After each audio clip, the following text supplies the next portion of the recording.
Hello, everybody, and welcome into a new edition of the Patriots Beat podcast here on the CLNS Media Podcast Network. I'm Evan Lazar, joined as always by Alex Barth. And Alex, we're going to get to the injury report here in a second that just dropped for the Patriots. But I wanted to start the show with this opening take. And look, I think a lot of people on Sunday are going to want to see the Patriots absolutely blow out a bad New York Jets team with a rookie quarterback like we used to see back in the day, right? The good old days, as Bill Belichick was talking about it this morning with the 0-1 team and Richard Seymour going in the Patriots Hall of Fame. We would like to see that. And not that I wouldn't like to see that, but just baby steps here. Can we at least get a clean operation from the Patriots on Sunday, right? No procedural penalties, no turnovers, no penalties wiping out big plays or touchdowns, no timeouts being burned because they don't have enough guys on the field, no punt blocks, just a clean from start to finish Patriot-like performance, because it's been a long, long time since we've seen that. Yeah, and we shouldn't be asking for it mid-October. It feels weird, but that is where we're at. You're absolutely right. It just feels like they need to make that step in order to get to where they want to be. No procedural penalties, having all 3 timeouts at their disposal at the 2-minute warning. And we really still haven't seen that yet. Yeah, I was listening to the voice of the Patriots, Bob Sochi, just a minute ago on 98.5, and he was saying how if the Patriots didn't have to burn those 2 penalties in the third quarter because of substitution errors by the coaching staff, would they have been able to hold on to one of those timeouts for 3rd and 25? Right? Or for one of those key situations where maybe Bill Belichick is able to then call a timeout, make sure everybody's on the same page. Because if you remember right before that play, they had to decide what they were going to do. There was 2 penalties, both on the Cowboys. One of them was during the down. One of them was an after personal foul after the play type of penalty. And Bill had a long conversation with the referees about what exactly he wanted on that. And it was a little bit of a hectic situation in that moment, right? So could he have cooled down the situation a little bit with one of those timeouts? We talked a lot about going for it on 4th down and that aggressiveness stuff. I don't know if that's necessarily going to come into play this week against the Jets as it would against Tampa or Dallas or one of these teams that they're underdogs against. But from start to finish, even if they only beat the Jets by 10 points, right? Or even if they just cover against the Jets, let's just see them play a clean game of football. It's been way too long since we've seen that. Now let's get into the injury report. I wanted to get to this because there are some key injuries here. So the Patriots have ruled out Jonathan Jones. He is not playing in this game with a shoulder injury. And Davon Godchaux is actually questionable. He didn't practice all week long. He was limited today, it says. Or no, didn't practice today. But didn't practice today, yep. Somehow questionable. So that's interesting to me as well, because we saw last week Isaiah Wynn play after not practicing with the COVID stuff. And now they're saying that Davon Godchaux has a chance to play on Sunday, even though he didn't practice all week long. Yeah, it's really an interesting one, right? And I didn't make that connection necessarily with Wynn, but that's a good point. I think Jones is just watching him. I think he's been playing hurt the last couple of weeks. I wonder if he should have been in there against Dallas. Not to say he played that poorly, but you could just, I mean, you could tell he was laboring. You feel for the guy, right? So yeah, I think they might not feel great about whoever's next up at slot corner. And I'm sure we'll get into that. There's a number of different ways they could go, from moving Jalen Mills inside, and that means putting Juwan Williams in the game, to Miles Bryant potentially. I think they see him as a safety, but him potentially stepping up and playing slot corner, to even elevating D'Angelo Ross, which I actually think might be the best course of option here. But yeah, we're gonna see what they have, because that now becomes a question mark. It is interesting because you look at the Jets in their roster, one of the areas where they do have some depth is at the wide receiver position, especially with Jamison Crowder now back. He didn't play in week 2. You know, Corey Davis is there. Elijah Moore, the rookie, is somebody they're really high on. Braxton Berrios can play inside. So you have 3 guys there. J.C. Jackson's going to get Davis, and that's going to be an outside matchup predominantly. But you look at the slot position where Jonathan Jones is leaving that behind, and they have Crowder, Berrios, and Elijah Moore, 3 guys that can all play inside. So you have to look at that spot, and you have to think that the Jets are going to play out of 11 a lot of this game to try to force a Miles Bryant on the field, to try to force a D'Angelo Ross on the field, and playing 11 at a big nickel, for instance, with Duggar, McCourty, and Phillips all on the field together with just two corners. Now you're guarding a corner, a safety is guarding a wide receiver, which I don't know if that's the route that the Patriots want to go. So this does feel like a game for Miles Bryant. I agree with you that based off of his usage, they have played him mostly in safety type of assignments, mostly on 3rd and longs and things like that, situational type of instances. He's kind of in Deron Harmon's old role.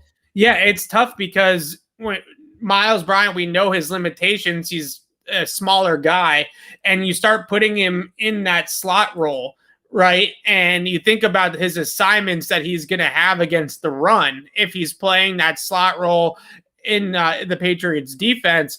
And that's a tough assignment for a guy that doesn't have a lot of girth or doesn't have a lot of size. So that does seem like they've moved him back a little bit into a more of a safety role to keep him away from having to take on guys at the line of scrimmage in the run game.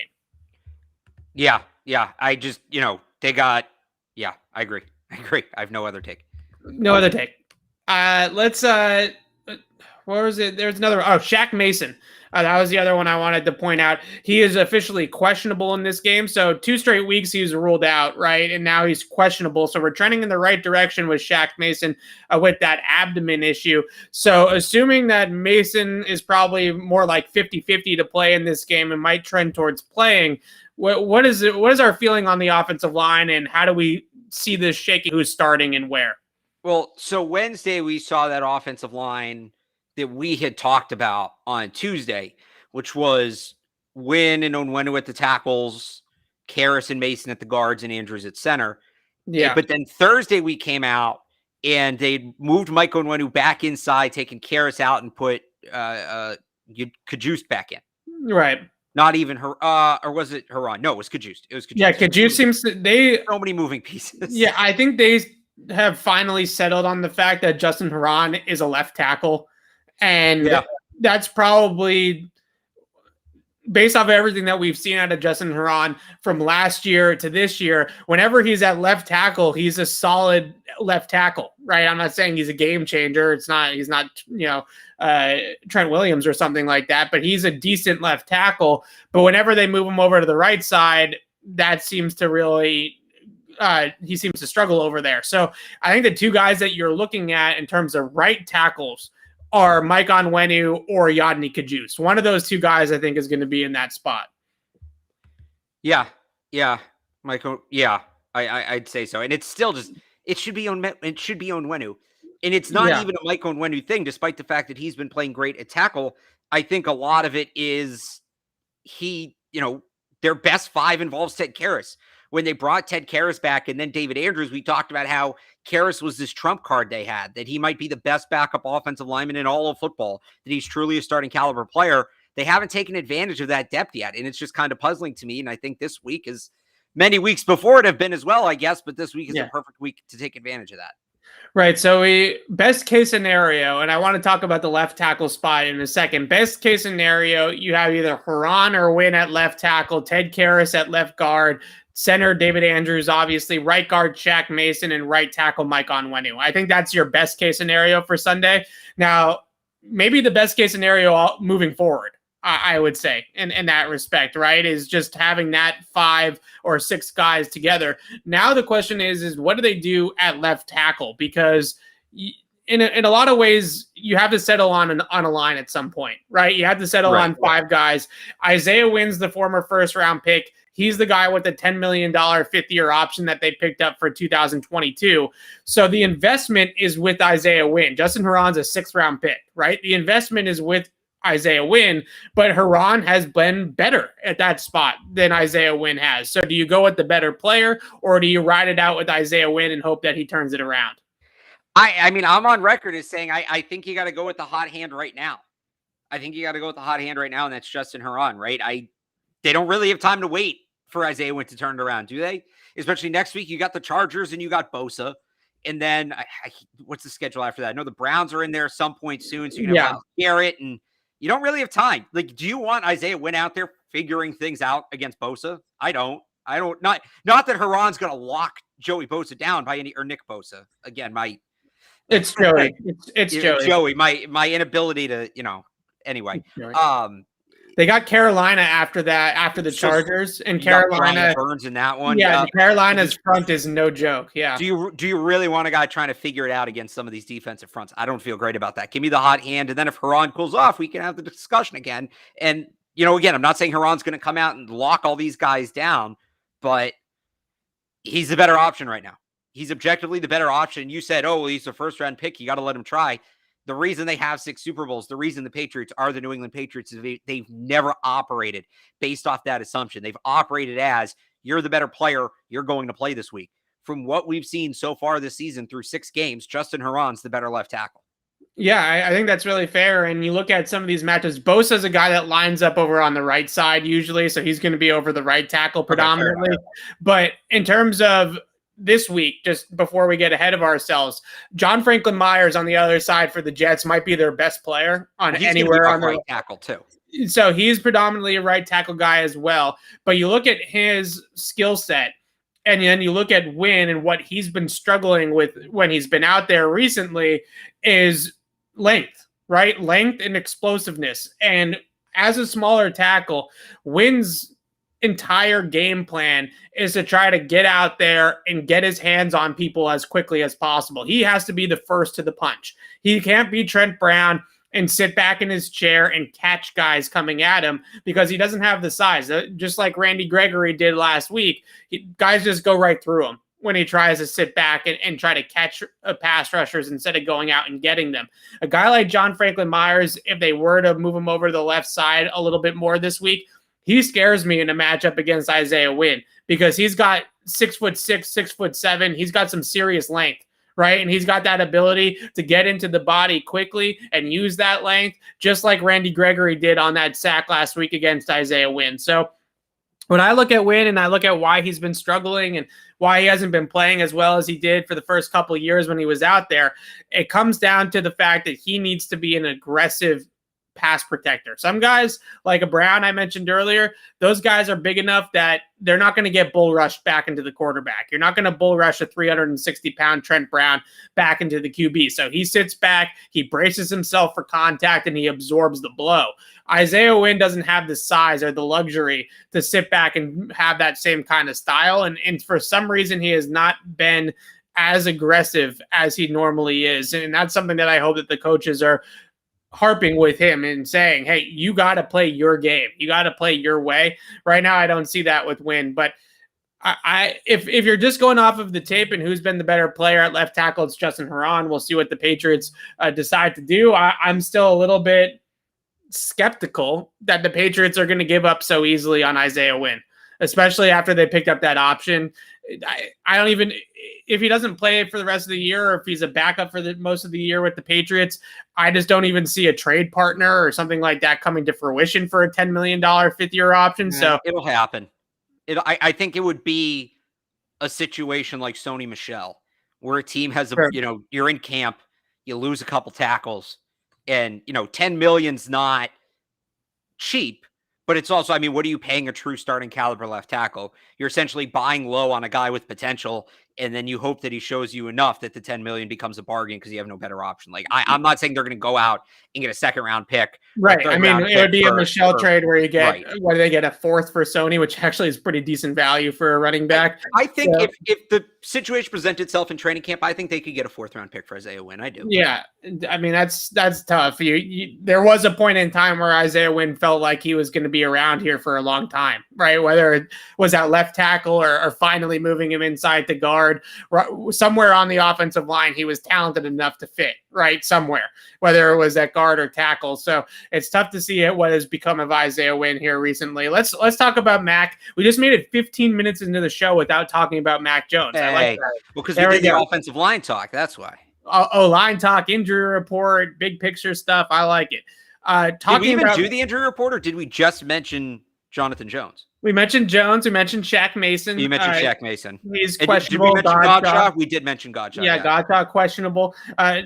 And the weird Shaun Wade concussion. Still not exactly. I mean, obviously, NFL teams hit in practice too. On Wednesdays, they hit. So you can get concussed in practice. It is possible, but not usually a concussion that knocks you out this long, right? This is a weird one for Shaun Wade.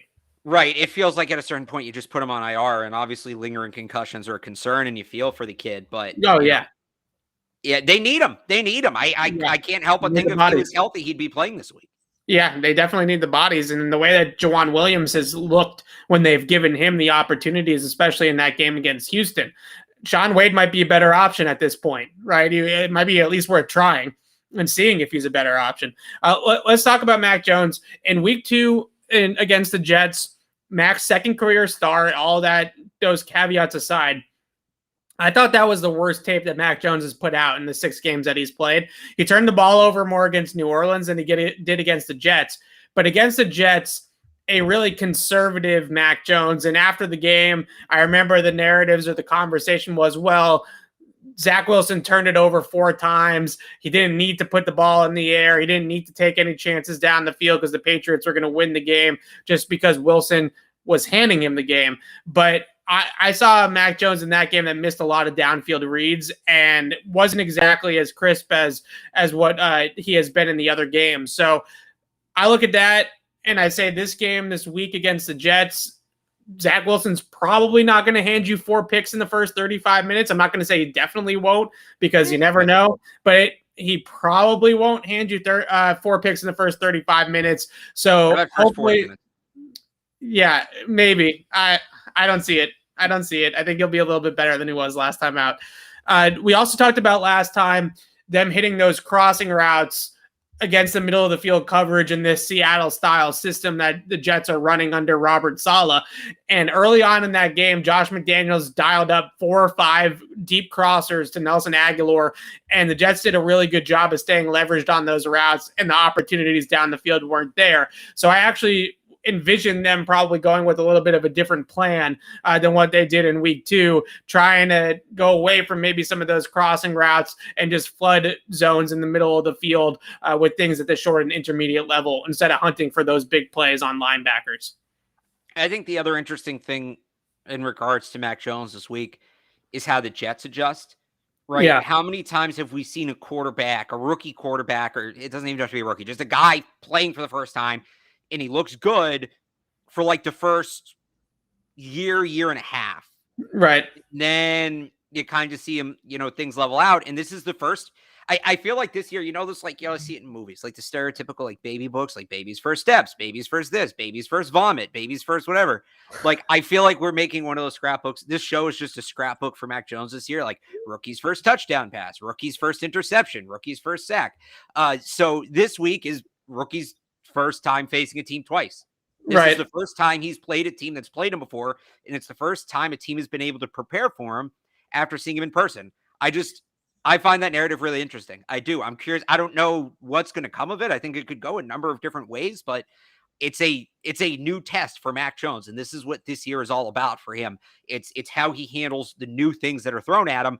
You don't face teams twice. Very, very rarely do you face teams twice here in college. And I'm trying to remember who Alabama played in the conference championship his year. And it was Florida, and they didn't play Florida during the regular season. So yeah. So he's, at least since high school, he's never faced a team twice in a season. He's never faced a team twice because he only started really 1 year in college. So it's going to be really interesting to see how he handles this and how the opponent handles it. Right. So it's interesting because the Jets are not a big-time game plan defense, right? They kind of do what they do week in and week out. But I do agree that there is something to be said for that. And you look at also what Mac did in week 2 against his defense. He did not play a very good game. So what do the Jets do? They know Mac's going to make some adjustments. They know McDaniels is going to call the game a little bit differently this time around. So Robert Saleh kind of does what he does. They play 70% zone. They're not really a man-heavy defense. Maybe they will play more man. Last week against Dallas, they played more man. The Cowboys did than they usually do. They played a ton of cover 1 against the Patriots. So maybe Saleh looks at that tape, looks at Dan Quinn, who he knows pretty well. Same kind of coaching tree there from Seattle, and maybe they play some more man coverage against the Patriots this time around than they did last time, knowing that McDaniels is going to have some of those zone beaters ready and is going to have some of the things ready that Atlanta had success with. Atlanta, you look at that game plan for the Falcons, and Matt Ryan almost threw for 400 yards against this defense a couple weeks ago in London, really attacking the middle of the field. He was 8 for 9 for 100 and something yards, attacking that middle 10 to 20 yard range at the middle of the field. Tons of throws to Kyle Pitts. He had a huge game. Pitts did. So we'll see. This Jets defense doesn't scare me outside of Franklin Myers a whole lot, but it's a sound scheme. They know what they're doing defensively in terms of what their assignments are. We're now into week 6 of the season, so maybe the Jets have a better feel for what they're going to do out there. They did a pretty good job the first time around against the Patriots. What do you feel about this tight end duo? Because I've talked about this a little bit this week. I think it's really important to talk about how Jonnu Smith currently is being used in this Patriots offense, because to me, out of all the things wrong with the Patriots offense in the past and all these types of things that we've talked about with play calling and McDaniels and fourth down decisions, one of the more head-scratching things is the lack of Jonnu Smith's involvement in the passing game. This season so far, Jonnu Smith has only run a pass route on 38% of the Patriots' passing plays. So essentially, he is a glorified blocking tight end right now for New England. And that's not what they paid him $13 million and $30 million guaranteed to be. They thought this guy was going to come in and make plays in the passing game. Yeah, I mean, to go to the extreme comparison, it's not quite this. They basically turned him into Dwayne Allen.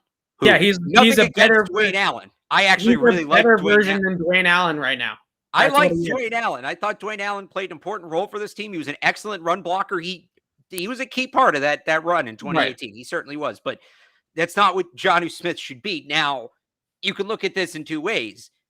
Is that just how they're going to use him? Remember, we talked about this when we signed him. Evan, it's something I talk about all the time. It's one of my core beliefs in evaluating football. Talent can only go so far. Usage is a big part of it. If you ask a guy to do things he can't do, or you don't have a player play to his strengths, he's not going to look as talented as he ultimately is. He's not going to look as talented as he ultimately is. I call it the N'Keal Harry paradox. So, is this their plan for Jonnu Smith? We've seen them misuse players before. I don't think so. That would be such a monumental miss. I mean, it would be a miss on, exponential level compared to what they've done. The other way I look at it is, well, the offensive line sucked. The offensive line has sucked. I would agree with this. One of the most I would agree with what you're about to say.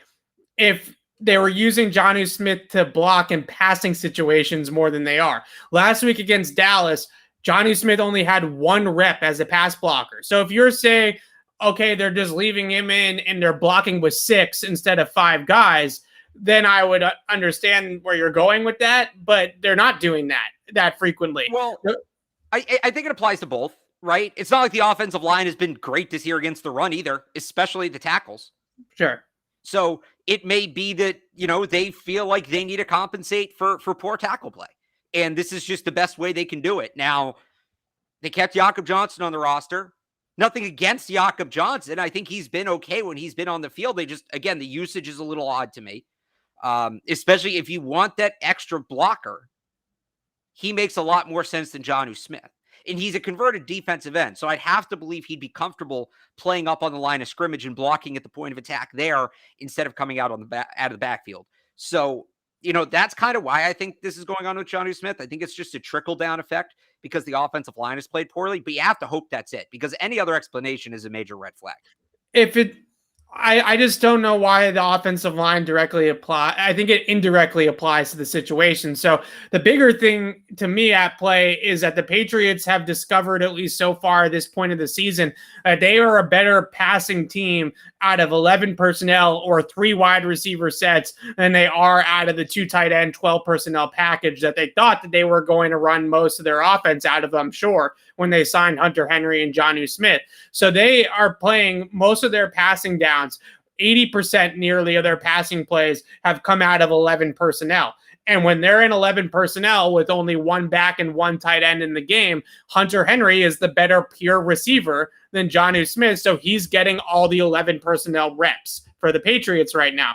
So that 12 package has not panned out the way that they were hoping it would. They just haven't been able to produce in the passing game on the levels that they were hoping it would. But looking back to last week against Dallas and then looking ahead to this game against the Jets, is that they did throw that touchdown to Hunter Henry against Dallas out of a 12 look, right? They ran the play action pass. Right. They had Smith and Henry on the field on either side of each tackle, and they were able to get both those guys up the seam. The post safety helps to Jonnu's seam route, so he throws the ball to Henry. So those are the types of schematic things when you get single high out of 12 that you were hoping that you were going to be able to take advantage of all year long.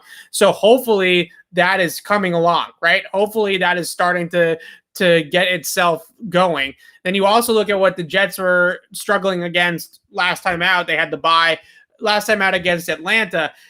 Atlanta ran a ton of 12 personnel with Hayden Hurst and Kyle Pitts on the field together. Now, Kyle Pitts is not he's a Swiss Army knife, right? He's not just a tight end. He's kind of an everything. But at the same time, Matt Ryan averaged over 9 yards per attempt. They were 13 for 15 throwing the ball against the Jets out of 12. So this is the week. This is the week that we got to see it. And at some point in time, and somebody in the chat mentioned that maybe Jonnu Smith is in the doghouse for the Saints game and for his performance against New Orleans. At some point in time, and against an opponent like the Jets, who has one win on the season, is going nowhere, you have to see if you can manufacture some touches for Jonnu Smith, right? Screen passes, throws behind the line of scrimmage, actions out of the backfield. You have to find some ways to incorporate him. I got shut down by Bill Belichick this week when I asked him how they were going to incorporate Jonnu more in the passing game. But they have to find some more ways, and this is the week to do it. Not only because the Jets are a below-average team, but also because they particularly struggle at covering tight ends, especially with both of them on the field. And that's how I feel like a broken record, because the Patriots have played a bunch of teams that suck against tight ends. Yeah. I mean, I guess I can't keep saying it's now or never, because then it keeps happening. But it's got to be a tight end week. This is a week to get Jonnu Smith involved. It absolutely is. And you mentioned the doghouse. Is he in Bill's doghouse or is he in Mac's doghouse? Because, I don't know. And not to say Mac is pissed at him, but quarterbacks have their preferences. We know this. Even the best quarterbacks have their preferences. And it's kind of exasperated with young quarterbacks. Keenan Allen was the most targeted receiver in football last year. His play style doesn't necessarily mark him as a traditional volume receiver, but that's where Justin Herbert felt comfortable going with the football. I think we now know who Mac is comfortable with, right? He's comfortable with Hunter Henry. Yeah. He's comfortable with Jacoby Myers. I would also put Kendrick Bourne in that category. He doesn't seem like it as much because of the numbers, but he also doesn't play as much. But I feel like when he's on the field, Mac seems pretty... I mean, look, he goes back to him after he drops the pass. It turns into the pick six. I would say those three, we used to talk about Brady's circle of trust, right? Well, let's bring it back. I think you look at Mac's circle of trust, I'd say Hunter Henry, Jacoby Myers, Kendrick Bourne. That I feel very comfortable putting those three in the circle of trust. If you were to ask me who on the roster is the furthest from the circle of trust right now, it feels like it's Jonnu Smith. It really does. And, can you blame him after the Saints game? Yeah. And I think the biggest onus to me, though, maybe it is. I think that's a good point. Only Mac, and he's not going to come out. If we ask him, Mac, do you not trust Jonnu Smith? He's not going to come out and say, no, I don't trust him. I'm not throwing the ball. Right. So only Mac can answer that question. But if I'm the Patriots and I'm Josh McDaniels in particular, I'm sitting there and saying, we have got to figure out a way to get Jonnu involved, and asking Jonnu to run routes like he's Hunter Henry and get up the field and make a move at the top of the route and get open. That's not the type of guy that he is. So the way that you have to manufacture touches for Jonnu Smith is different from the way that you would just allow Hunter Henry to go out there in a pattern and make a move at the top of the route and beat man coverage. Hunter Henry is a natural fit for that type of offense that's just going to throw the ball to the open guy because he gets open. Jonnu Smith doesn't get open like that. So they're going to have to figure out ways to get him the football, whether it's throwing it behind the line of scrimmage, whether it's screen passes, whether it's reverses, backfield plays, all that kind of stuff.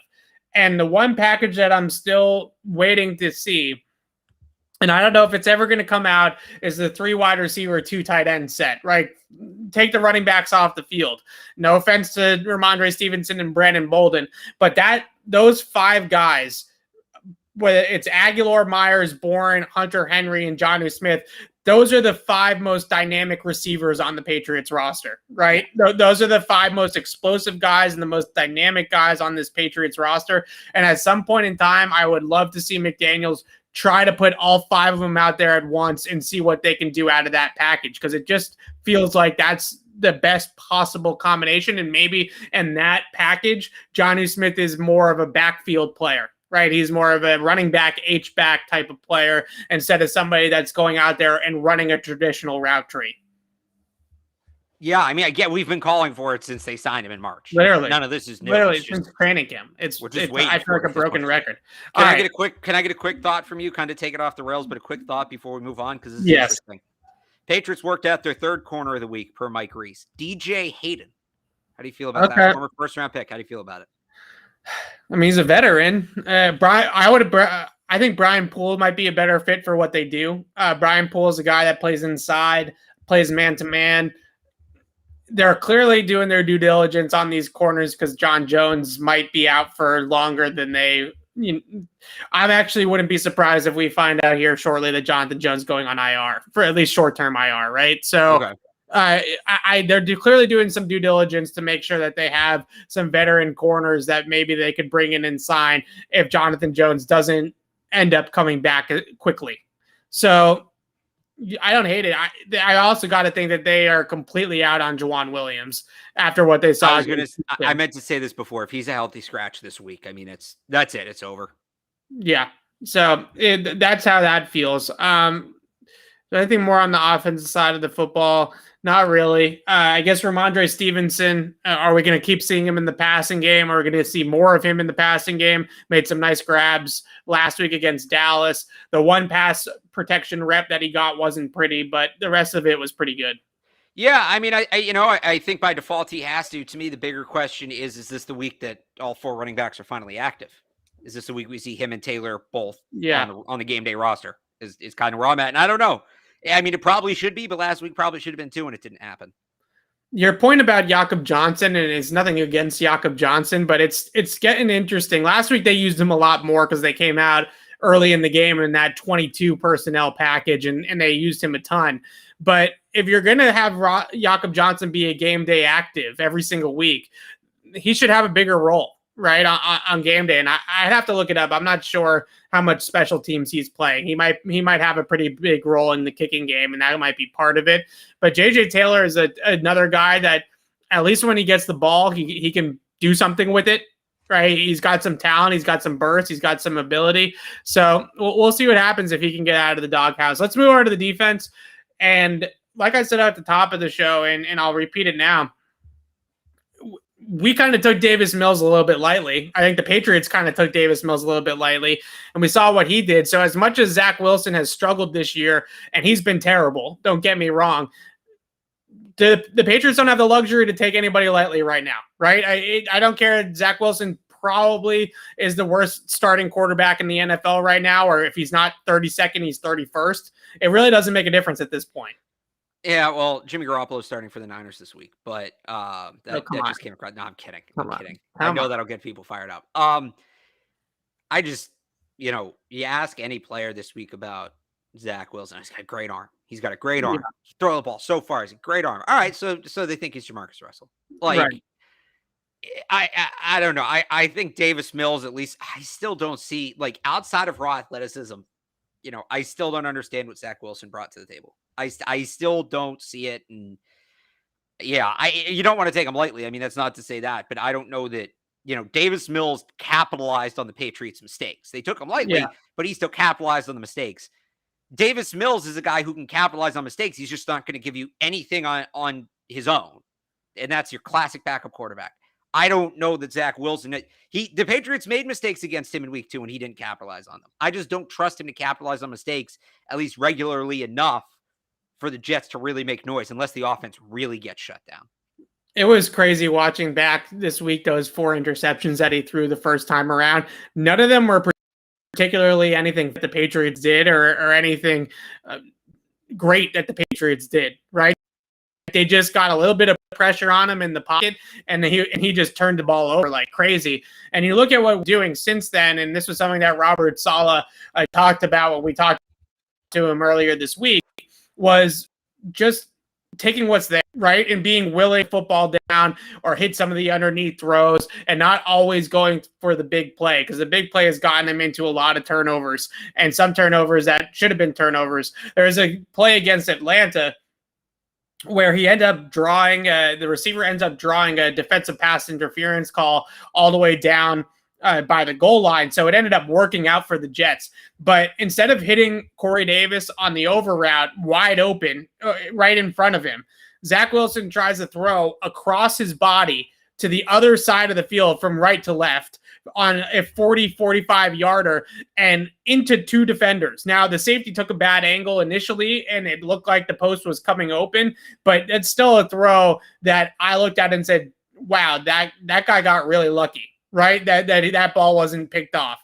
So you still see a lot of these types of mistakes on tape from Zach Wilson, but the main thing that, in my mind, is different between Wilson and a guy like Davis Mills. And one of the reasons why I like Davis Mills in the draft, and we can bring it back up and you can make fun of me again, but one of the reasons why I like Davis Mills in the draft is because of what you just said, actually, Alex, is that in structure, Davis Mills can sit in the pocket and make rhythm throws when the defense breaks down. Right? Poor man's Mac Jones. Yeah, if you give him an open receiver and he's not getting under pressure all game long and all that kind of stuff, then Davis Mills can sit there and throw the football down the field. And the other thing that Davis Mills is in particularly good at is once he gets hot, he's hot, right? I mean, he can get really, really hot. With Zach Wilson, the only thing that scares you when you watch him play is the outside of structure plays, right? The extended plays when everything breaks down and he's on the move and he's outside the pocket and he's throwing these ridiculous off-platform, cross-body, deep shots down the field. If you don't let him do that, then he's got nothing. He really does. And the Patriots talked about it this week. Devin McCourty talked about it at length, that the Tennessee game, the one win that the Jets have this year, was decided by by Zach Wilson making these ridiculous downfield throws outside the pocket. So as long as you don't allow him to extend plays and turn this into playground football, and you force him to beat you from the pocket in the system, in the structure of the offense, then they're going to be able to win this game pretty easily, at least on defense. Yeah, I mean, there's a reason that I had Zach Mills below Kyle Trask this spring. He's not consistent.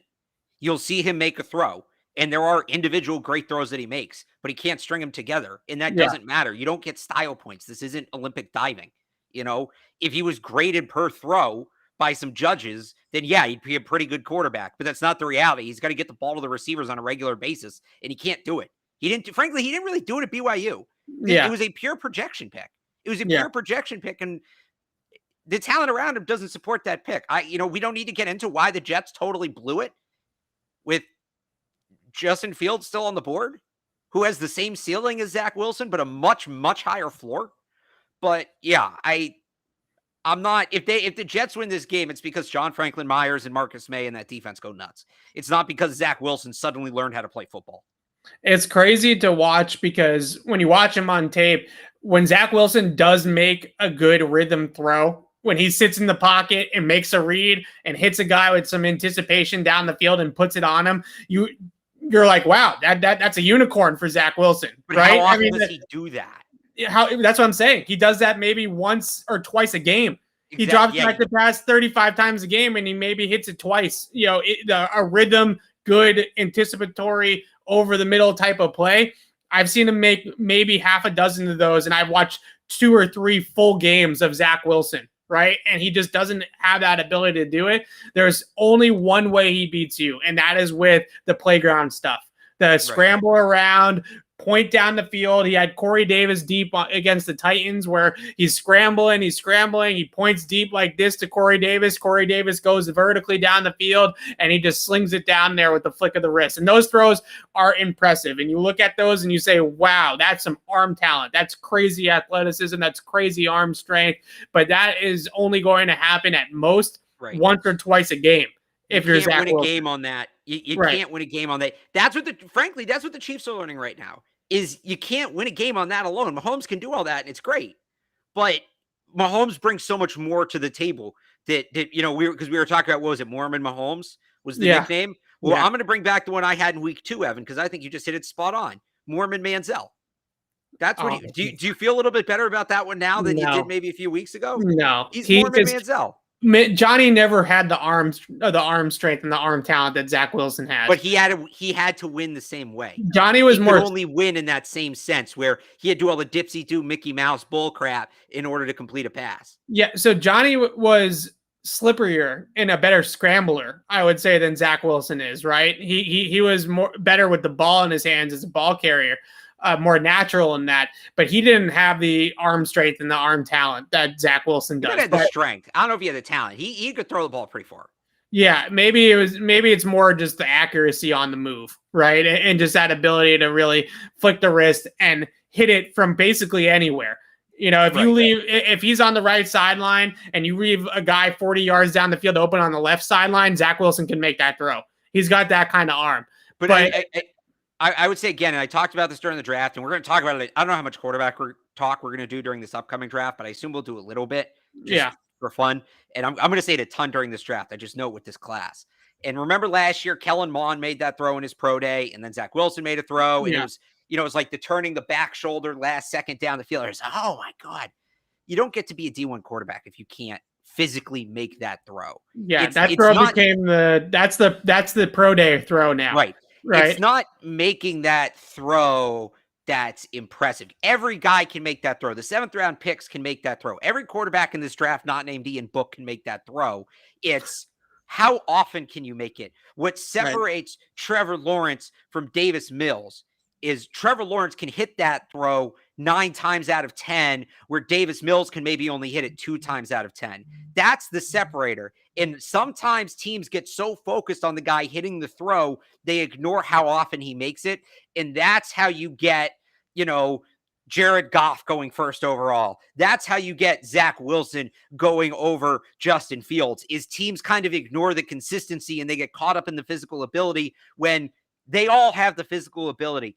Anybody playing at that level has that physical ability, but it comes down to how often can you use that physical ability to the level of precision needed to be completed. And yes, I'm an Ian Book hater. Welcome to the show. You're right. But that's what it comes down to. And the Jets, that was the thing with Mac Jones. Like, he maybe doesn't have that level of physical ability, but his consistency is through the roof. That's why he's a first round pick. Right. Well, so before you get on the rant with Mac Jones, that's it. Go ahead. I actually wanted to bring this to Mac Jones because the far more interesting conversation about this game is not necessarily about the matchups and breaking down Greg Van Roten against Josh Uche or whatever the case may be, right? The far more interesting part of this game to me is comparing and contrasting Zach Wilson and Mac Jones, not just now, but their futures maybe 3 to 5 years from now, because they are such polar opposites in terms of how they win and what makes them productive and what makes them good prospects and good talents and good developmental quarterbacks. And this comes back to a draft conversation in a lot of ways. The Jets had the opportunity to take anybody they wanted, not named Trevor Lawrence, right? They could have taken Lance. They could have taken Fields. They could have taken Mac. They decided to take Zach Wilson at number 2 overall. And they bet that they could develop Zach Wilson into I wouldn't call it no one's Patrick Mahomes, right? But they bet that they could develop Zach Wilson into a poor man's Patrick Mahomes. And because they were running a structure with Mike LaFleur, that's a lot like what they run in San Francisco with Kyle Shanahan or Los Angeles with Sean McVay, which is known, or Matt LaFleur, his brother in Green Bay, I should also mention. That system is known for being super quarterback friendly and very easy for quarterbacks to run. So they thought, we're going to put Zach Wilson into a very, very easy system to run for quarterbacks. He's got all the arm talent in the world, and we're going to be able to maximize him by making it simple for him. You're either going to throw the dig or you're going to throw the post. You're either going to throw the over or you're going to throw the deep post, right? You're not there. There's two routes. You have that bootleg action, you roll it out, and you pick a side. That's it. That's this whole offense.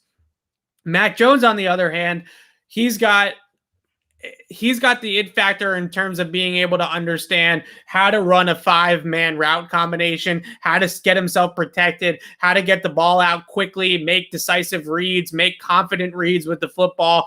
And they're just such contrasting styles that I think it's really interesting to watch how these two guys are going to develop over the next 5 to 10 years in the division too, going up against one another twice a year. Oh, assuming Zach Wilson stays in the division for 5 to 10 years. Well, which he's I think at is least a pretty here for 4 or 5, right?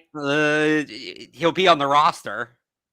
You know, they're gonna start him for a while. How long did they took Hackenberg top 50? He never started a game. All right, well that's different. They didn't take Hackenberg second overall. Christian Hackenberg is the highest drafted quarterback to never start a game in the modern history of the NFL. Sorry, to never play a game in the modern history of the NFL. This way, so we don't get on a rant about Christian Hackenberg. No, wait. Go ahead. You're bringing us right to the precipice of my favorite conversation. Okay, let's do it. Which is, you're talking about Zach Wilson. You need this physical ability, this talent to play this offense. Mac Jones. Which quarterback is easier to develop? In which quarterback is it easier to build a roster around? The flashy, highlight play, high-risk quarterback like Zach Wilson. No risk it, no biscuit. Or the safe, controlled Mac Jones? Which quarterback is easier to build a roster around? There is no doubt about it that it's easier to build a football team around Mac Jones. No doubt about it. This is kind of we did this last time during Jets Week because we don't want to talk about the Jets. I think you just made the point I've been trying to make to you for months better than I have. The downside of that, because everybody would take the smarter, more controlled quarterback if there was no downside. The downside is he's not your playmaker. You need other playmakers, running backs, receivers, etc. It's more efficient because it's easier to identify for whatever reason, just history tells us. It's easier to identify playmakers at the skill positions than it is at quarterback. Even on defense, it's easier to identify talent on defense than it is a quarterback. It is more efficient unless you know you have the guy. Unless you have Burrow or Lawrence. Unless you know you have the guy sitting there on the board. Know for sure. Not like, he's probably it. Like, lock it in. Right? Unless you know you have that guy, it's more efficient to take another premium position like a tackle or a corner, right? Somebody like that. Maybe an elite wide receiver. It's more efficient to take that guy and then go find yourself a net neutral quarterback like a Mac Jones and win that way, as opposed to putting all of your eggs into the Zach Wilson basket. That's what I've been saying about this new era. I don't think teams viewed that as a legitimate approach until maybe 2 or 3 years ago. I think teams wouldn't have even considered that. It was, well, if we can't get Aaron Rodgers, if we can't get Patrick Mahomes, we're just going to keep failing until we get him. Try and try again. It's the only way we're going to get him. And I think what you've seen with the emergence of teams like the Titans, like the Bills before Josh Allen turned it on, with the Niners in 2019, who are backtracking on what was a solid plan. I think what you're seeing with the emergence of these teams is NFL teams now realize they don't need to sell the farm to get the quarterback who is a 50-50 shot. They can draft a Penei Sewell. They can draft a Patrick Surtain. That guy's going to be a cornerstone franchise piece, because as much as we all love Mac Jones, you can get a Mac Jones most years in the back end of the first round, early in the second round. Not next year, oddly enough, because next year's class blows. But you can find that guy, like Justin Herbert went high, but he wasn't considered on that level. And you look at some of the other picks the Chargers made when they could have potentially drafted Phillip Rivers, heir apparent. They didn't. They drafted Bosa. They went out, they added tight ends, right? They added to their defense. And then they went out, they got Herbert, here's the rebuttal. And they hit it. Here's the rebuttal, okay?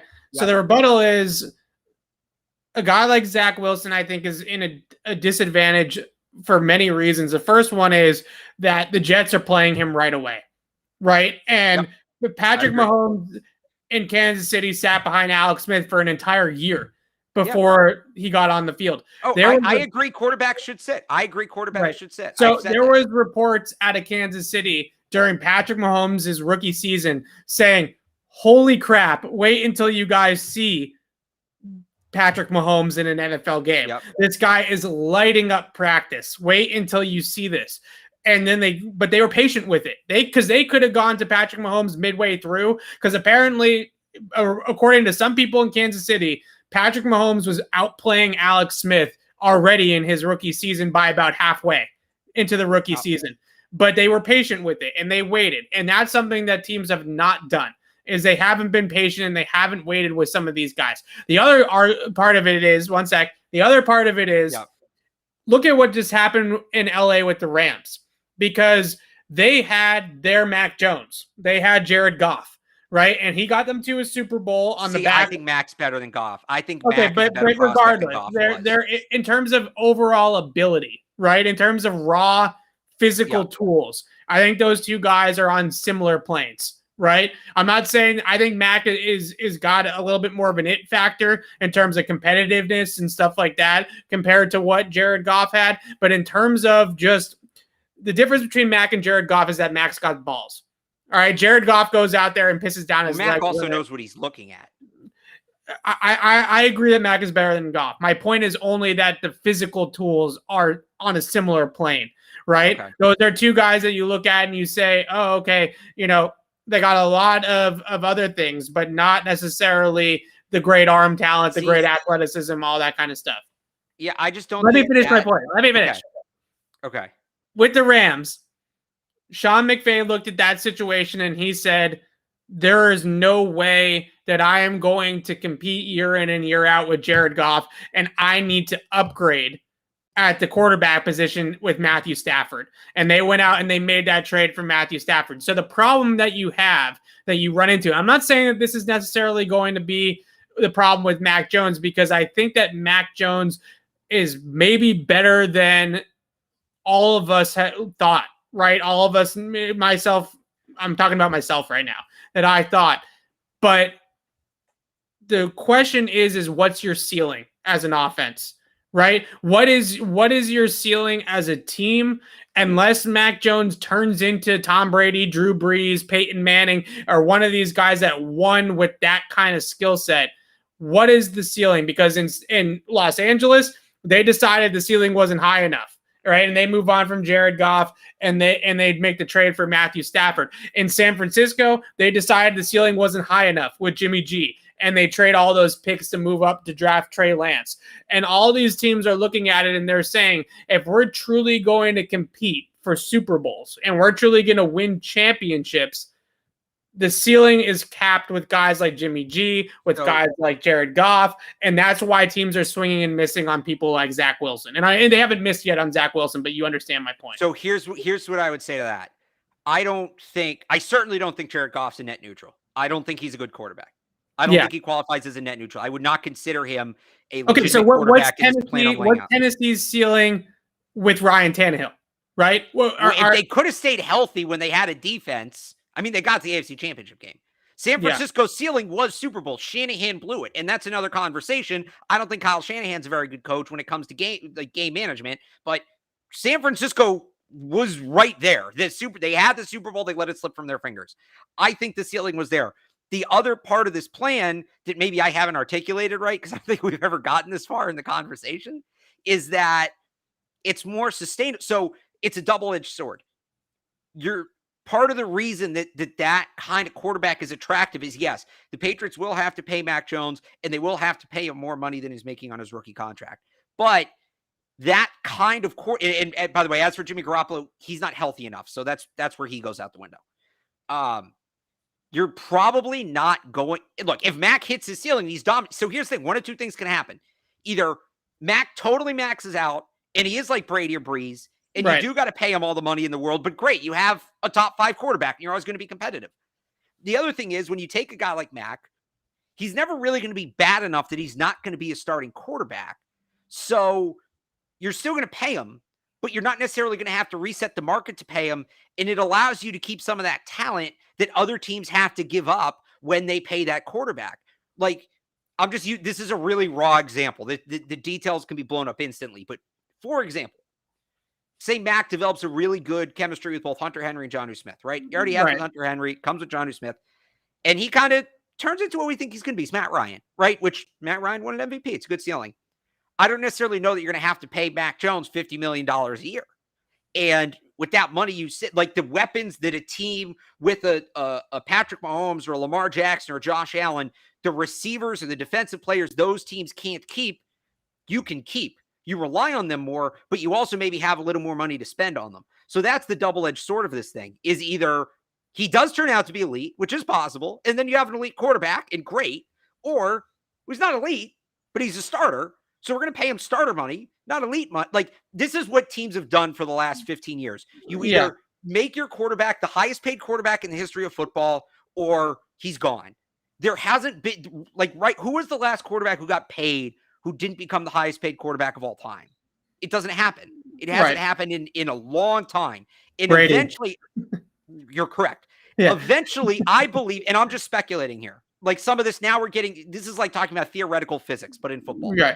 Eventually, I believe that pattern is going to snap. I believe that pattern is going to snap into teams are just going to start paying okay quarterbacks because they're going to be able to keep all the other talent they've amassed. When they start drafting the Penei Sewells and the Patrick Surtain Juniors and the Jalen Waddles of the world, they're going to just start wanting to pay those guys instead of paying the quarterback or having to waste that guy's potential resetting the quarterback position altogether. And if you do that, all of a sudden, here you go. You have a really sustainable way to win football games. It's been boom or bust in the NFL for 20 years. And where the game's so analytic heavy in game, and we're getting away from so much of that in game, and everything's controlled and everything's about efficiency. Why has that approach not hit front offices? That's what I think that approach should come off the field and into the front office. There, to me, is a blueprint. It's easier said than done, but there's a relatively simple blueprint for that long-term sustainability.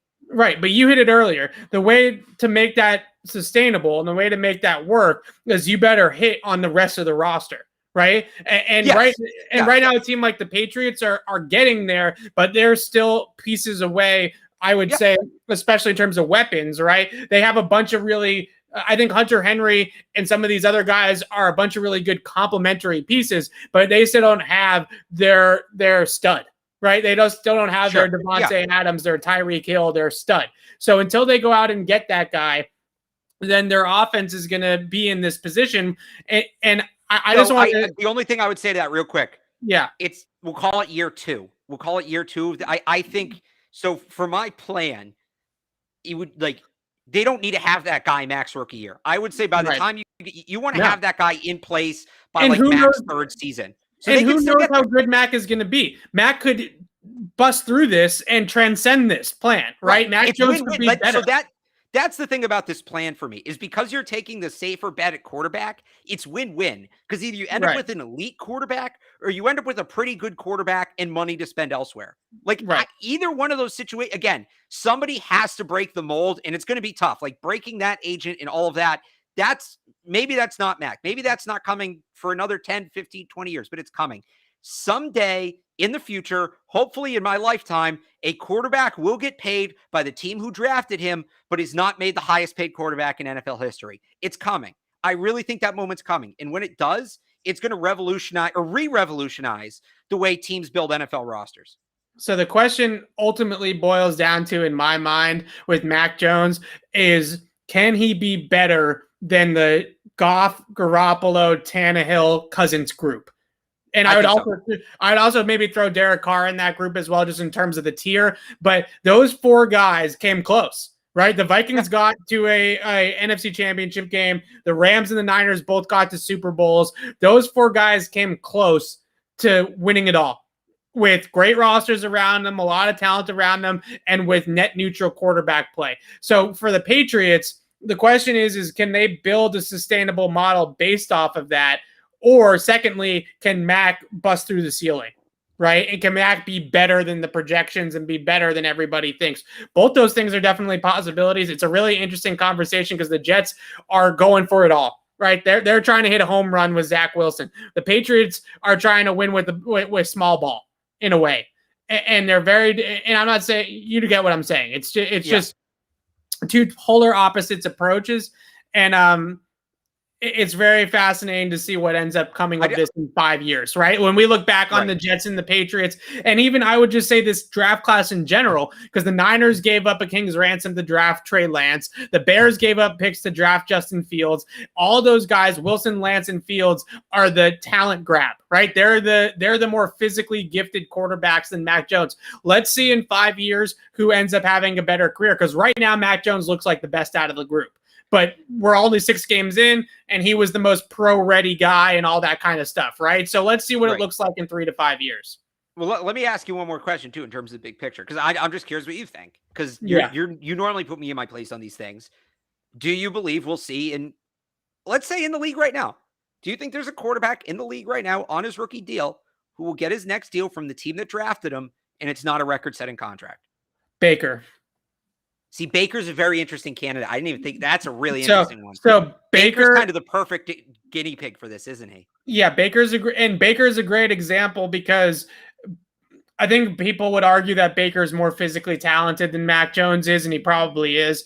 But he's another one of those quarterbacks that isn't Patrick Mahomes, right? He's not just so physically gifted. He's not crazy gifted. He's gifted, but he's not crazy gifted. With Baker, he's kind of at his ceiling. Like, for instance, the Bills paid Josh Allen. Like, Josh Allen, a great season, of course, but they're also paying him for potential. When the Ravens eventually pay Lamar Jackson, you're not just paying him for what he's done. You're paying him because you assume he's going to get better. And it just looks like watching him, like watching Lamar Jackson, watching Josh Allen. It feels like they're still growing.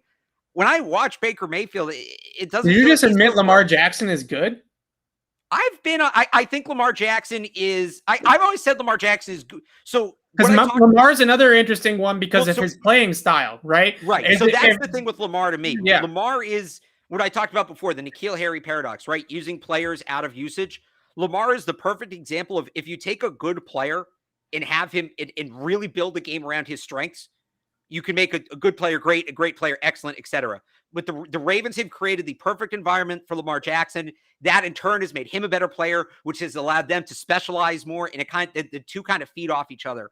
Lamar, it's just when we talk about fit, I mean, you can't drop fit any better than Lamar Jackson. It's worked out for him. But with Baker, I don't know. Do you feel like Baker's getting better? Like, he's good. I'm not saying he's bad, but I think this is who Baker Mayfield is. Yeah, and that's going to be really interesting because he's better. So basically, there's two different lines here, right? There's the Josh Allen line, which is automatic big contract, right? You're just handing that guy the bag automatically. But then there's Mitchell Trubisky line, which is we're not going to pay this guy because we're better than that. Right. And then there's the middle. In the middle. There's the middle, and Baker feels like he's right in the middle. And I think Mac has a chance to be better, but I'm really fascinated to see if the Patriots are sitting in a position 4 or 5 years from now where Mac has a similar career as Baker Mayfield, what kind of decision Bill Belichick makes at that point. I think Bill would love to do that. Would love to have his quarterback, but not have to pay the bank not have to break the bank to get him. Doesn't that seem like it's Bill's ideal situation? I guess it's all relative to the cap at that point, but like what is the line though? Because if you have to pay Mac Jones 8 to 10% of the cap just because he's a starting NFL quarterback and that's the market, right? If you have to pay him 8 to 10% of the cap, or do you feel like if we draft another guy in the first round this year that he's replicable, right? Because the one other thing that we haven't seen a ton of resetting rookie quarterbacks is resetting it, because a lot of teams look at that as failure, right? That means that you failed on the first time, but maybe you didn't fail. Like Mitchell Trubisky failed, right? That's a failure. Maybe you didn't fail, but maybe the guy that you drafted just isn't worth paying $35-40 million to, and that's what the market projects. So I'm very fascinated to see. So I just real quick back to that. I would say some of it depends on the state of the rest of the roster. If Hunter Henry works out and you give him another 2-year deal, because they'll all be up. All the contracts will be up around this time. If Hunter Henry's up and you give him another 1 or 2 years, you extend Jonnu, Jacoby Myers works out, you get him on another contract. You keep some of these pieces on defense. Christian Barmore's a hit. They draft a corner this year. That guy works out. He's still here. It's always inherently a risk. Some guys are much more of a risk than others, but if all the other pieces are in place and you can keep Mac Jones at your price, it's not worth taking that risk. Even if you feel pretty good about that quarterback, it's not worth taking that risk. And it's not just the risk of the quarterback working out, right? You might have to trade up to get him. Somebody might take him. And then all of a sudden Mac Jones is gone and now you don't have a quarterback. And you can't trade first round picks because it upsets the balance of what you're doing. So assuming the rest of the roster is in place at that point is and we talked about they need that other weapon. They have that other weapon at this point. They've replaced Devin McCourty. They figured out the offensive line. They've brought in that corner. And there's a lot of ifs here, and that's fair. But if the roster is in place and you can get Mac Jones at your price, I think you kind of have to do it. Yeah, it's going to be really interesting because again, I don't want Mac is already like ahead of projection. Like he's already better than I thought he was going to be. Right. And I don't mean like I mean, relatively speaking, right. In terms of him right now in his 6th career start, he's already better than I thought he was going to be coming into his rookie season. The fact that he's starting as a rookie is even further along than I thought we were going to be. So I still think he can be better and better and better. And I still think that there's a chance that Mac is elite. Right. I still think that there's a chance. Is he going to be Brady, Breeze, Manning? No. But is there a chance that he's very, very good to elite for some period of time? Let's call him Matt Ryan. Then I think that there's definitely a chance that he could be that. And Bill would win Super Bowls with a guy like Matt Ryan if the rest of the roster was good. Sorry, go ahead. No, the question boils down to me is A, will Mac be that guy? Will he be Matt Ryan or will he be Kirk Cousins? Right. And B, if he is Kirk Cousins, is it going to be worth it in terms of the investment instead of just restarting the clock on another rookie like the Jets just did, by the way, because they had Sam Darnold. They trade Sam Darnold to Carolina and basically draft Sam Darnold 2.0 and restart the clock just with Zach Wilson so they can stay on the rookie contract. Right. They did this exact thing, just they didn't take the guys that we would have taken. Right. Yeah. So it's going to be I think that Baker contract is one we should definitely look at and see how much does Baker end up getting in the market and what the Browns end up doing with Baker, because I think Mac will be in a pretty similar spot in years 4 to 5 as Baker is in now. Or does he get the contract? Right. So he's got this year and next year left? Baker? Yeah. Third year? I think this is his 4th year, no? Hang on, I'll pull it up. 2017. He was a 2017 rookie, I believe. Well, because the other really interesting thing in this is, some of it's dictated. Yeah, so he has this year, and then he has his 5th year option next year. Yeah. Do the Browns look at next year's quarterback class and say, you know what, we want to dip back in? So that's what it comes down to. Unless they have, this is kind of my point, unless teams have Patrick Mahomes or Aaron Rodgers, they're fine dipping back into the draft. And I'm saying if you're the Cleveland Browns here, you have Kareem Hunt and Nick Chubb. You have Jarvis Landry. David Njoku, I think, is really starting to turn the corner. Really like him. I really like what they're doing on defense. Myles Garrett, Denzel Ward. They got players on that side of the ball. Yeah. If you move on from Baker right now, and the Browns have made tremendous progress from where they were. If you move on from Baker right now and you draft something, maybe not this year, maybe it's next year, but you draft anybody, right? Quarterback X. If that kid doesn't pan out, well, now you've wasted this whole roster you built up. Because by the time you figure out that kid doesn't pan out, most of these players you have now that you're winning with now, the Myles Garretts and the Denzel Wards, they're going to be 30. Right. So if you're the Browns, it almost feels like the best way out is through. Either way, you're going to have to reset 4 years from now, right? Because all your players are going to be 30. You're going to be on the back end. Do you want to be a middling team for the next 4 years until you hit the big reset button? Or do you want to see if you can compete? And do you want to see if Baker can find it out and you maybe round out the edges of this thing? It's a really interesting spot to be in because we have seen NFL teams be in this spot and they've butchered it almost unilaterally because they all, it's the Family Guy mystery box bit, which is so perfect for, I am learning in so many situations in sports. You can have the mystery box or the boat. Well, we should take the mystery box. The mystery box could be anything. It could even be a boat. You know how much you've wanted one of those? Like Baker's a boat. He might not be a 100-foot yacht. Right. He's a pretty nice speedboat. Like you can get there on that. You can have a fun afternoon on the lake on that. Like, I think you kind of have to go through with that. I think you do. And teams keep taking the mystery box and it keeps failing. And I just think eventually whether it's the Browns this year, whether it's the Patriots in 3 years with Mac, if he kind of becomes a great, not elite quarterback, eventually one of these teams is going to have to stick with the boat. And I would love for the Patriots to be the first team to do it. I would, because I think it would be a massive redemption moment for Bill Belichick. But eventually it's going to have to happen. And I think you're seeing teams now at the very least start to realize that they should at least consider that that's the route they need to go down. We should have started the podcast with this conversation. This is really good. I don't want to say this. I wanted to do like Richard Seymour. This is way better than anything to do with the Patriots and the Jets. Let me ask the chat. Do you guys like it when we get into like, we'll call it like the quantum physics of football, like this, like the galaxy brain sort of overarching philosophy of it? Because I could do this for hours. Yeah, it's such a fascinating ceiling, and everybody's chasing in the league. It really feels like everybody is chasing Patrick Mahomes, Aaron Rodgers, Russell Wilson, Dak Prescott, Deshaun Watson. They're chasing these elite unicorn type quarterbacks, right? These guys that are, maybe there's only 5 of them in the league all at once. And they are willing, the Niners were willing to do it with Lance. The Jets were willing to do it with Zach Wilson. They are willing to go out there and invest the number 2 overall pick, trade all of this stuff.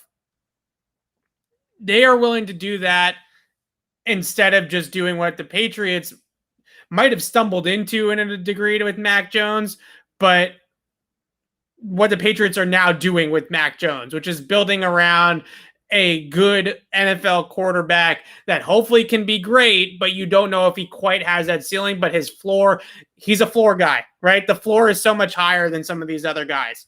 So we'll see what happens. Can I add one more point to this conversation? Yeah, then we got to wrap it. Yeah. Okay. The average peak, and I'd have to refine these numbers a little bit. This is really loose, but between baseball, football, basketball, hockey, the average peak for an athlete is 29 years old. Yeah. So Mac's going to be 27 when his contract ends. So in theory, you could get him at price, and he's still not at his peak yet. And by the way, it goes for Baker, whoever. I don't know how old Baker's going to be. I think he was like a year younger than Mac when he got drafted. But 29 is the average peak. That doesn't mean it's peak for everybody. But 29 is statistically the average peak across the 4 major sports. So that's not on the rookie contract. The peak doesn't come on the rookie contract. That feels like it's worth mentioning. Keep an eye out on that Baker Mayfield contract, because I think the percentage of the cap that Baker gets is going to be very, very similar to where the starting point will be in terms of the percentage of the cap with Mac Jones in 3 or 4 years. Alex, really, really quickly, 30 seconds between both of us. Your favorite Richard Seymour play, go. I'm going to use Seymour's answer. I don't know if it's a play, because there really isn't a play. He was freaking dominant. An animal in the middle. He's a technician. It was fun to watch him work. I don't know if I have. He was part of the group of guys waving to the Steelers fans, telling them to cancel their reservations. So I'll go with that. But a really underrated play in the Snow Bowl. Richard Seymour makes, I believe it's a tackle for loss. Might have been a sack. I was young back then, but he makes a play at the end of that game that basically they don't win the game if they don't get it. So Richard Seymour going to the Patriots Hall of Fame.